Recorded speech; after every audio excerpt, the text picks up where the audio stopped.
안녕하세요, 한선입니다.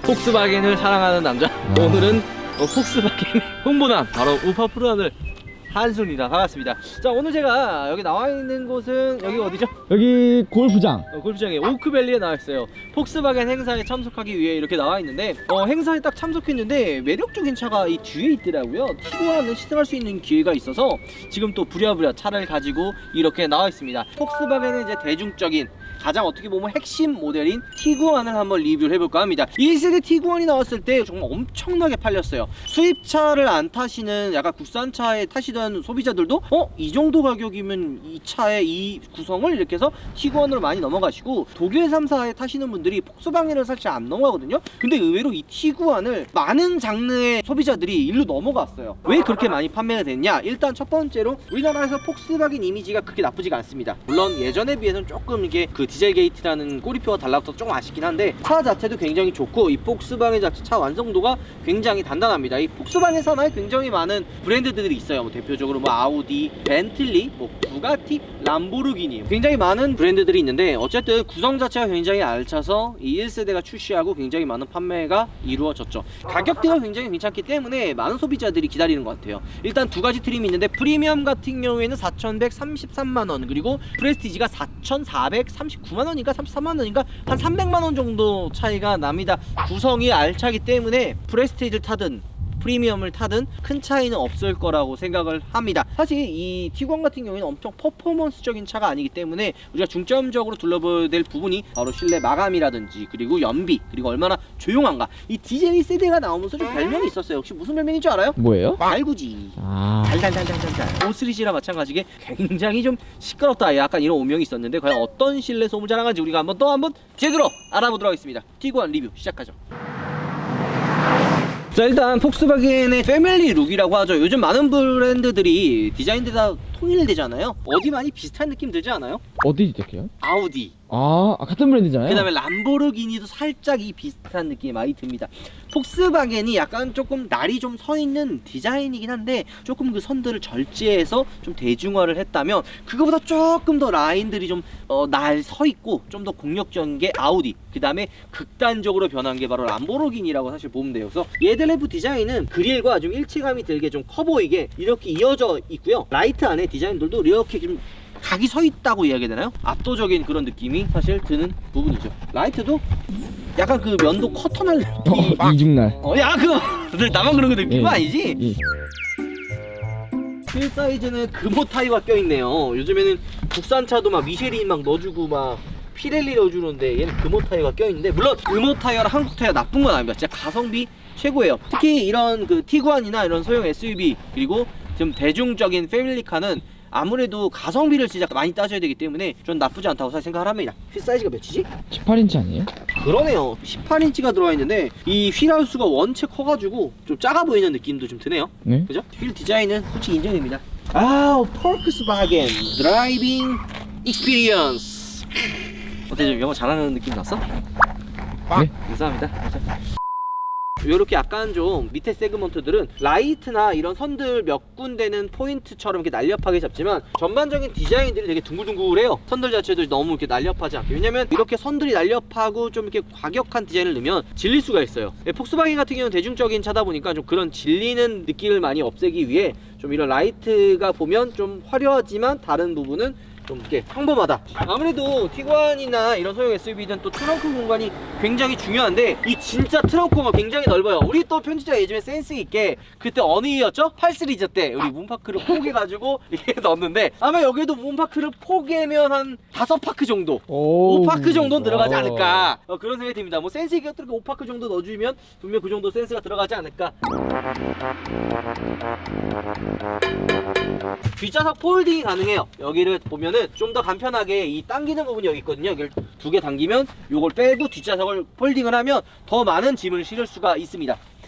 우리나라는 편의 기능들이 굉장히 많고 편의 시설들이 많잖아요. 뭐 집 앞에 편의점도 있고 막 슈퍼마켓도 있어서 이런 부분은 없는데, 이 실제 유럽 같은 경우에는 뭐 하나 뭐 사러 가려면 되게 멀리 가야 돼요. 많은 짐을 실어야 되기 때문에 이런 뒷좌석에 폴딩이 되고 안 되고가 굉장히 중요합니다. 역시 유럽차예요. 자, 일단 실내로 넘어왔습니다. 그러니까 키 디자인도 굉장히 심플해졌어요. 여기 보이시나요? 폭스바겐 마크 딱. 그러니까 진짜 좀 깔끔해지고 이뻐졌다? 그냥 엄청 화려한 건 아닌데 그냥 무난하고 심플해졌다고 이야기를 하고 싶고요. 실내가 엄청 고급스러운 건 아닙니다. 솔직히 얘기해서 뭐 4,300만 원의 뭐 럭셔리한 뭐 여기 가죽이나 이런 부분을 사실 뭐 기대할 건 아닌데 그래도 사실 되게 탄탄한 구성이라고 이야기하고 싶어요. 티구안을 사시는 분들이 굉장히 고급 차를 원하는 건 아니거든요. 그러니까 가성비에 좀 구성 자체가 좀 탄탄한 차를 되게 선호하는 분들이 많습니다. 그리고 전 폭스바겐을 좋아하는 게 뭐냐면 단차에 예민하신 분들은 폭스바겐을 타면 나름 그래도 만족을 하십니다. 특히 아우디, 폭스바겐, 뭐 독일 3사 차들도 그렇고 현대자동차도 되게 좋고요. 아마 테슬라 타면 기절하실 분들은 아마 반대로 테슬라 타셨던 분들은 독일 3사 차 특히 뭐 폭스바겐이나 이런 거 타면 아주 그냥 신세계를 경험하시겠죠. 반대로 폭스바겐이나 독일차 타시는 분이 테슬라 타면은 뭘 경험한다 그래야 되나? 여기까지 하죠. 네. 어쨌든 저로 잠깐만요.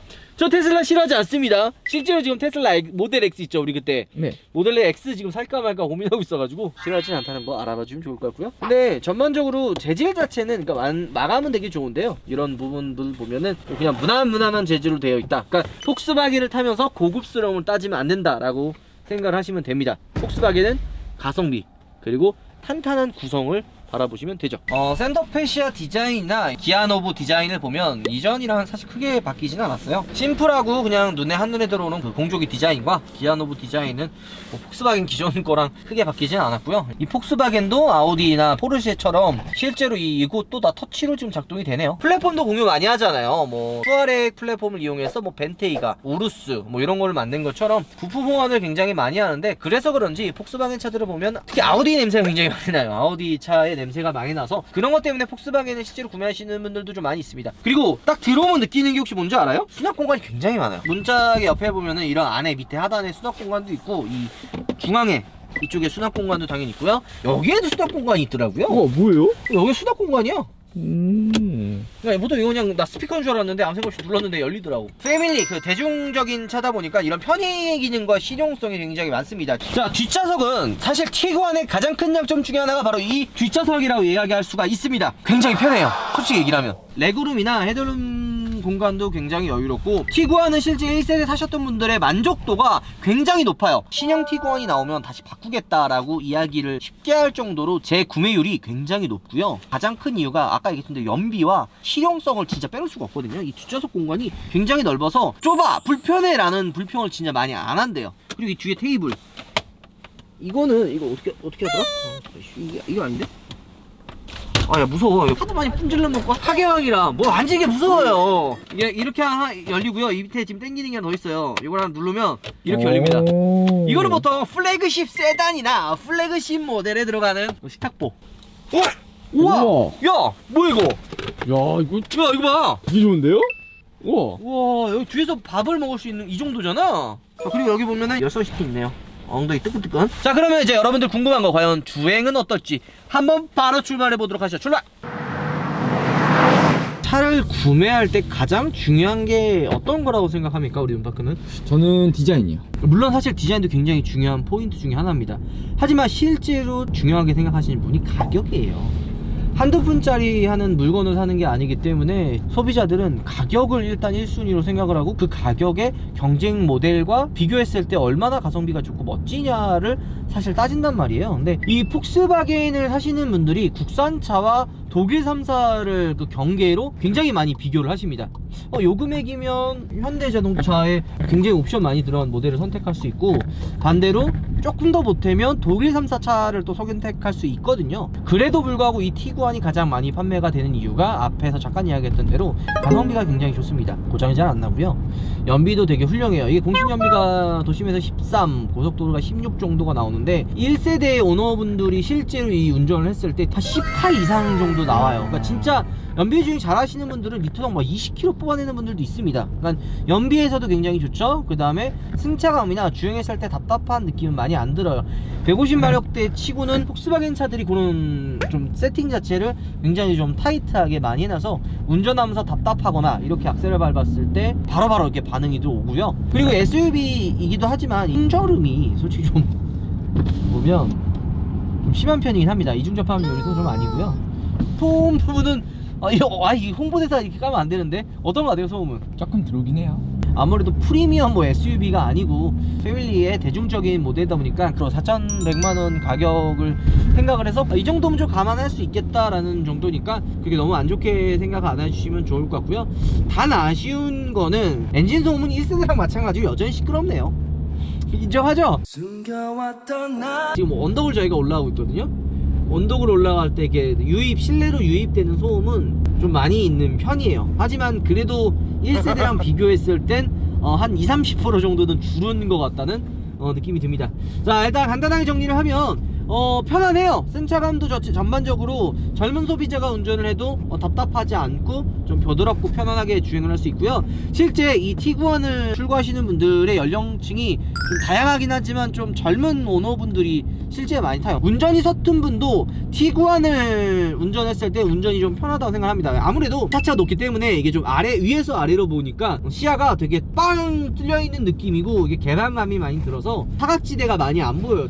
사이드 밀러가 좀 나름 작지만 시야가 잘 튀어져 있어가지고 운전을 내가 좀 서툴더라도 좀 어렵지 않게 운전하는 것도 큰 장점 중에 하나라고 이야기라고 싶습니다. 그래서 실제로 첫 차로 그리고 운전이 좀 서툰 분에게 그 와이프한테 선물 많이 해요. 국산차는 조금 그렇고 탄탄하면서 안전하고 연비 좋고 효율 좋은 그런 차로 이 티구안을 실제로 많이 선택을 하죠. 자, 어쨌든 우리가 간단하게 이제 티구안에 대한 매력을 사실 들었습니다. 하지만 우리가 시승기 항상 이야기하는 것처럼 가장 이제 차를 느끼고 싶으면 우리가 이런 시승기를 보는 것도 중요하지만 우리는 그냥 간단한 설명서라고 봐주시면 좋아요. 이거 잠깐 몰았다고 이 차가 어떻다 저떻다 이렇게 얘기하기보다 그냥 간단한 정도 이야기하고 가장 좋은 거는 가까운 전시장 찾아서 짧게라도 한번 직접 운전해 보시는 게 가장 좋다고 항상 전 이야기합니다. 자, 내려서 그러면 티구안에 대한 마무리를 해보도록 하죠. 가시죠. 폭스바겐의 대중적인 그리고 가장 폭스바겐다운 차 티구안을 시승을 해봤습니다. 아무래도 SUV가 소형 SUV 시장도 되게 진짜 치열하거든요. 거기에 한 자리를 차지할 티구안 우리가 간단하게 시승을 해봤는데 굉장히 탄탄한 것 같습니다. 뭐 구성이나 이런 부분에 있어서도 부족함이 없고요. 만약에 선택을 한다면 프리미엄보다는 프레스티지가 좀 더 좋지 않을까 생각을 해요. 300만원 정도의 금액 차이긴 한데 들어가 있는 옵션들을 생각하면은 300만원보다는 좀 더 값어치가 있거든요. 뭐 휠, 어라운드비라든지 뭐 여러가지 옵션들이 300만원 치고는 더 많이 들어가 있기 때문에 저는 프레스티지를 추천드리고 싶습니다. 자, 간단하게 정리하면 4천만원대의 탄탄한 구성, 실내가 굉장히 고급스럽진 않지만 탄탄하게 구성이 되어 있는 그런 마감도 그리고 탄탄한 구성이 정말 괜찮다라고 이야기를 해드릴 수 있고, 실용성, 뒷좌석도 굉장히 넓어요. 소형 SUV라고 믿기지 않을 정도로 뒷좌석의 공간도 굉장히 여유롭고 장시간 운전하고 충분히 케어가 가능한 차라고 이야기를 할 수가 있습니다. 자, 그리고 연비는 진짜 최고예요. 하지만 단점은 들리죠? 이 소음들. 이런 소음이 좀 아쉽다 라고 정리를 할 것 같습니다. 자, 오늘 4천만원짜리 폭스바겐 티구안 리뷰는 이걸로 마무리하겠습니다. 여러분들 우바. 자, 우리가 오늘 폭스바겐 4천만원에 탈 수 있는 이거 뭐에 신청하는 거예요? 우파TV 화이팅! 신청하는 거예요? 형이 받은 거 아니야. 우파TV 화이팅! 저리 보고 얘기해줘요. 네이버가 낳은 아들 네이버에 어디라고요? 잠깐 홍보할 수 있는 기회 드리겠습니다. 안녕하세요. 레드알피엠입니다. 레드알핀 TV라고 해야죠. 레드알피엠? 그냥 다 레드알피엠 치고 들어.